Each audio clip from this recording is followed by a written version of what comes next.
Bom, vamos corrigir o exercício 6 da frente A da primeira série, página 77. Ele diz assim: analise o gráfico a seguir, que se refere ao movimento uniforme. Agora responda as questões. Letra A. Qual o espaço inicial do móvel? Ou seja, a posição inicial, o S0. Quando a gente olha no gráfico de S por T, nós temos que ver que a posição inicial, da onde ele parte, é de 20 metros. Então, o S0 é 20 metros.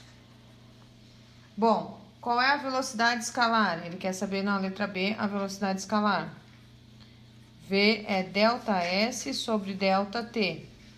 Então, eu vou ter que olhar o ΔS, o quanto ele anda e o tempo que ele leva. Vejam que o ΔS eu vou começar a medir a partir do 20 aqui, né? ΔS é a diferença entre a posição final, 60, e a posição inicial, 20. Então, posição final menos posição inicial, intervalo de tempo. Posição final, 60. Posição inicial, 20. Intervalo de tempo, 5 segundos. 60 menos 20, 40. 40 dividido por 5 é a nossa velocidade. A velocidade é 8 metros por segundo. Bom, na letra C. Na letra C ele quer saber qual é a função horária do movimento. Então, nós vamos escrever o sorvete para ele, né? Na letra C, nós vamos escrever S igual a S0 mais VT. Essa é a função horária. Posição inicial, 20. Velocidade nós acabamos de encontrar que é 8. Tempo eu não sei. Isso é uma função. É uma variável que depende da outra. Vai ficar assim mesmo, não tem que substituir nada. Essa é a função horária. É a posição que depende do tempo. Bom, depois, na letra D, é possível dizer algo sobre a trajetória? Infelizmente, não é possível.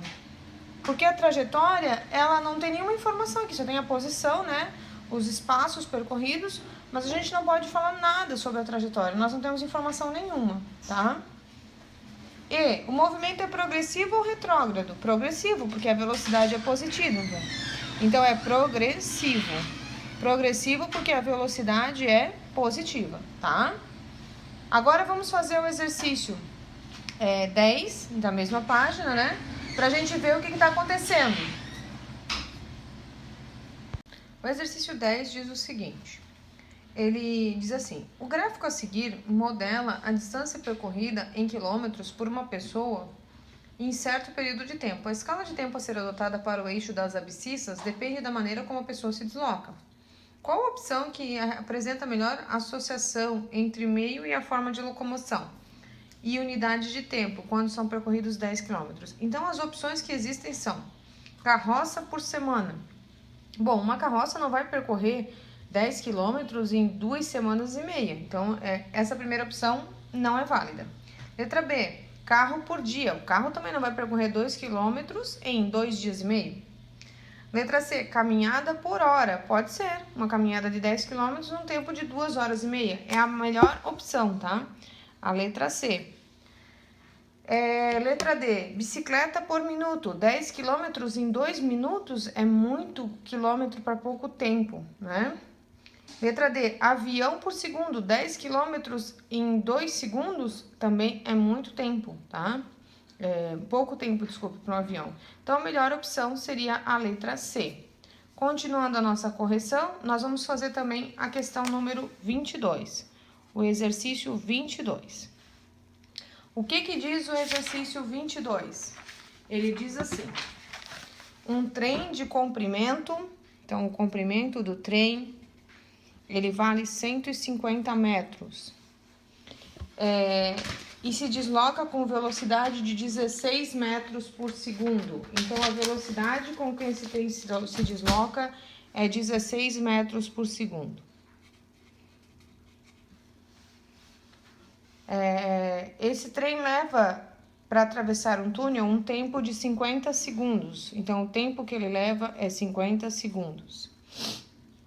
Desde a entrada até a saída completa dentro dele. O comprimento do túnel vale... Ele quer saber o comprimento do túnel. Percebam que quando eu tenho um trem que passa por um túnel, a distância que eu percorro, meu ΔS, é o comprimento do trem mais o comprimento do túnel, tá? Então, é todo o deslocamento. Então, vamos lá. V igual a ΔS sobre ΔT. Então, a velocidade, que é 16, é igual ao ΔS, que é L do trem, ou seja, comprimento do trem mais comprimento do túnel, sobre o tempo que ele leva, que é 50 segundos. Vamos substituir o comprimento do trem. Então, é 16 igual a 150 mais comprimento do túnel sobre 50. Bom, o que nós vamos fazer agora? O 50 que está dividindo vai passar multiplicando. Então, vamos lá. Vamos pegar aqui. Então, vai ficar 16 vezes 50 é igual a 150 mais o comprimento do túnel. Bom, agora que a gente já fez isso, vamos passar o seguinte. O 16 vezes 50 dá 800. E vamos passar o 150 que está somando, subtraindo. Então, vai ficar 650.